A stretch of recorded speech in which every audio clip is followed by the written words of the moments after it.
Okay, we have an update on our Sunfun Kit 300 high power lithium battery. The specs are the same, but there are some internal changes and firmware. The first changes is this switch right here. I can turn off or on the Bluetooth, which is a good option in case you're camping in a public area and you forget to put a pin code on it, or you don't bother putting pin code on. You can stop outsiders from accessing the system and making changes. So it's handy. Either that or a pin code. Next one is the balancing. There's two settings for balancing. Now, some people will argue that balancing is no good. Others say it's just essential. There's a debate. I'm of the area where balancing is excellent towards the top of the charge.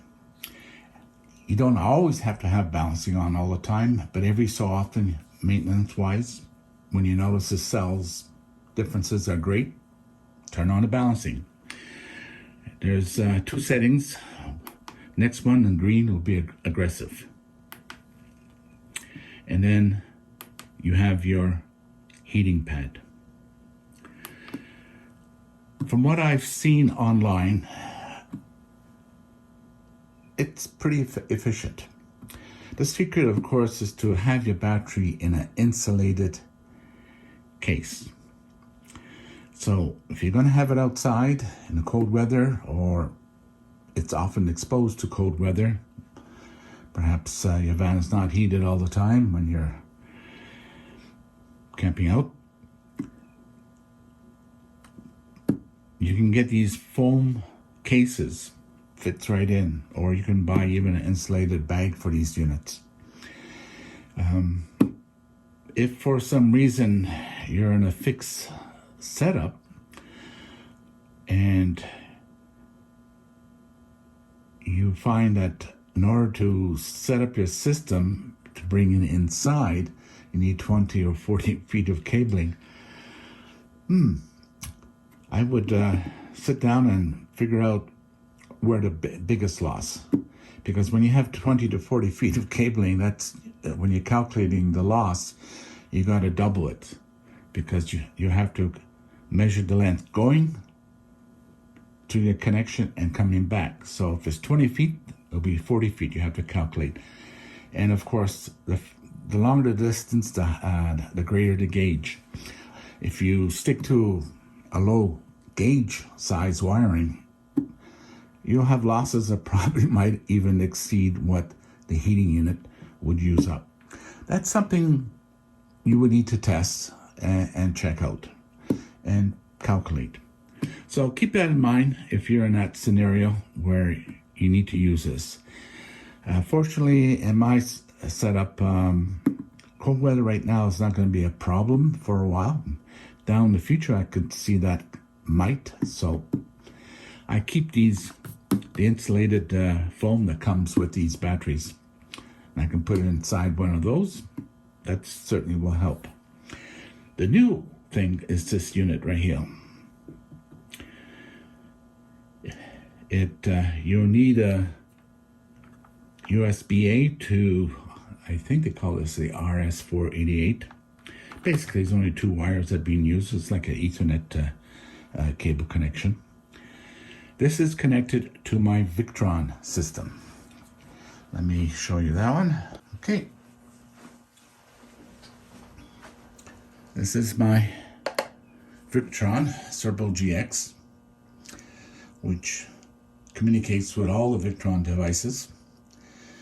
And I used a USB hub. Not sure if you saw that. Let me just double check. Yeah, I'm just going to move this a little bit. Okay, that's it right here. I have it plugged in, plus I have a USB storage stick so that I can save things, or if I have to do a firmware update, easy access. I don't have to dig in behind all the wiring. These wires I have, it's actually two of them. One provides power for my Joka hot shower system that we use in the RV, and the other one would be to my USB adapter. So I can, for example, run anything that's 5 volts. I also have a 12 volt system. I can charge my phone if for some reason I needed to do it outside. Though we have USB chargers within the trailer itself. Okay, so physically these are the changes. My plan, let me just move this back a little bit. My plan is to have 4 of these. I just need to see how well they communicate and operate with my Victron system. So far, it looks good.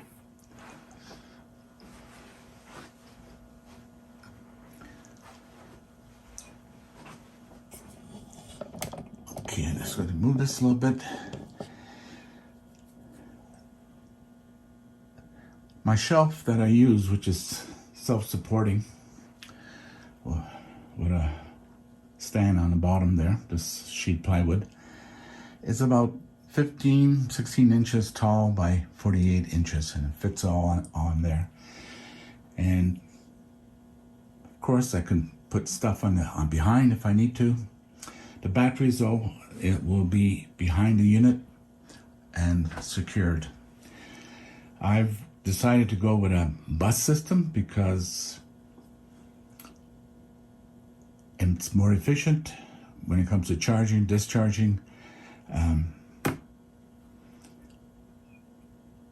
Otherwise, you end up with one battery doing most of the work while the other one does less work when you start paralleling them using cables. Simplest way, and each battery will have its own switch. Right now it's just hanging there, but it will be firmly mounted.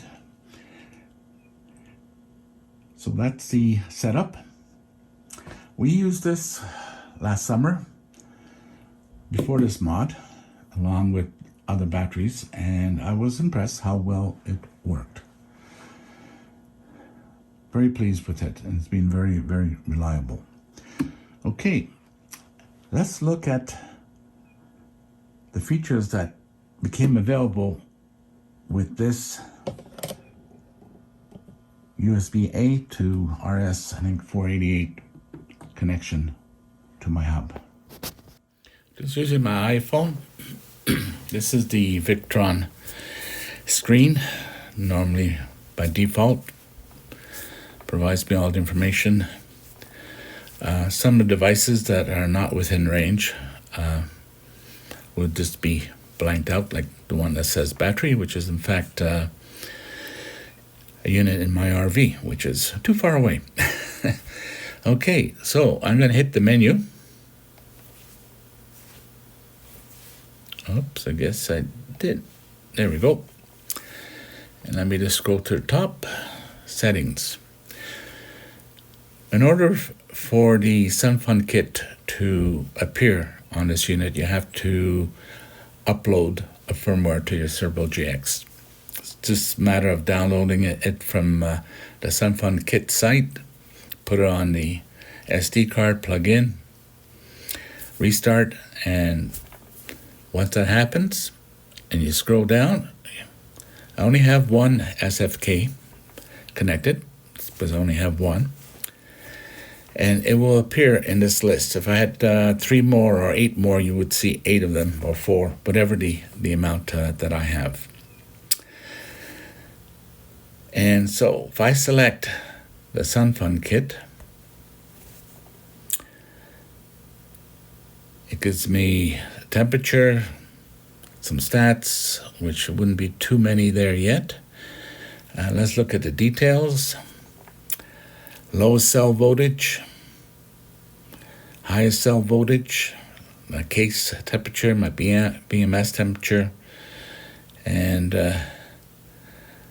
number of modules blocking charge or discharge. Installed available capacity. There you go. So that's the details. If I go to cell voltage, there it gives me my cell, the minimum and max, and the difference of 0 to 9 volts. I have the balancing turned off, so if it was on, you would probably see something like 0.01 or 0.2. I was quite impressed with it. So the unit right now is in absorption mode, so that's why you'll see slightly difference. Alarms. Any of those conditions occur, you could turn them off and on. You will get an alert. And history, which won't be too much there yet. Total charge cycles 1. So those are the options that you would see. It means I only need one app in order to monitor things. Don't have to keep opening 2 or 3 apps just to see what the conditions are. And because it's communicating with my Servo GX, it handles any alarms, alerts, notifications, things of that sort. The only thing I've noticed, which I think could be a Victron scenario. Let me go here. I'm going to go to System Setup. And I'm going to go down to Battery Monitor.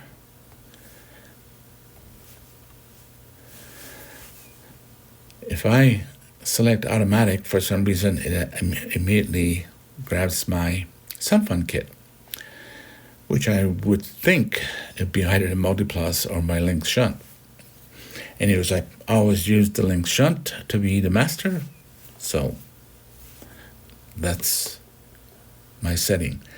However, there is another interesting thing I noticed.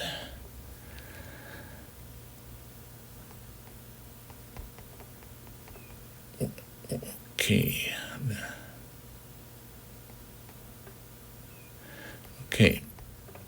Use sensor the linked shunt 1000, which is correct. But when I scroll down, controlling BMS, automatic selection, my SunFun Kit Battery 1 is selected. It doesn't give me no other option.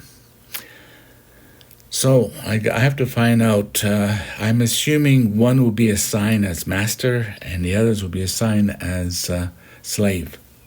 I believe that's probably what this is all about, but I will have to check with SunFun Kit. I thought I mentioned that. And when I go back out again, and I scroll down, I can see this shunt, my battery, the difference, my Multiplus, absorption mode. And then when I hit it, I go back to the main menu, give it a second to refresh.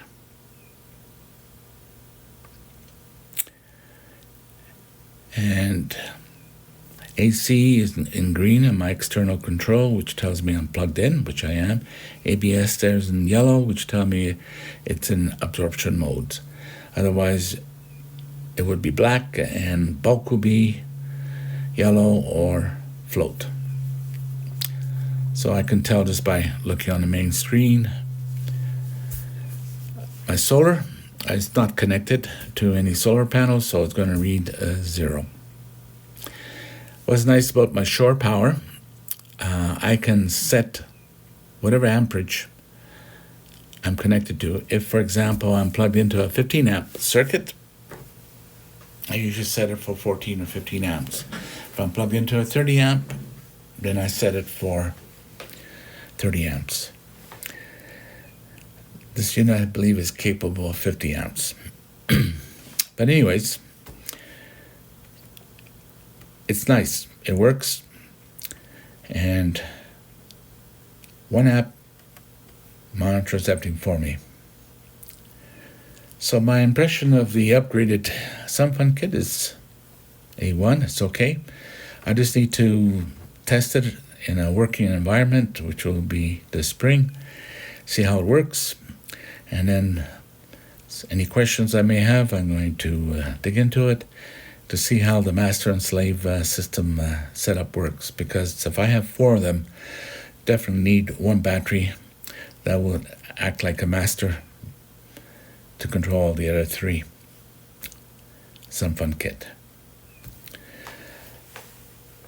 Hopefully this update gives you some information, and I've updated all my devices as of March of this year. The firmware, that is, on all the units. There was a couple of updates. It makes some changes. So have a nice day.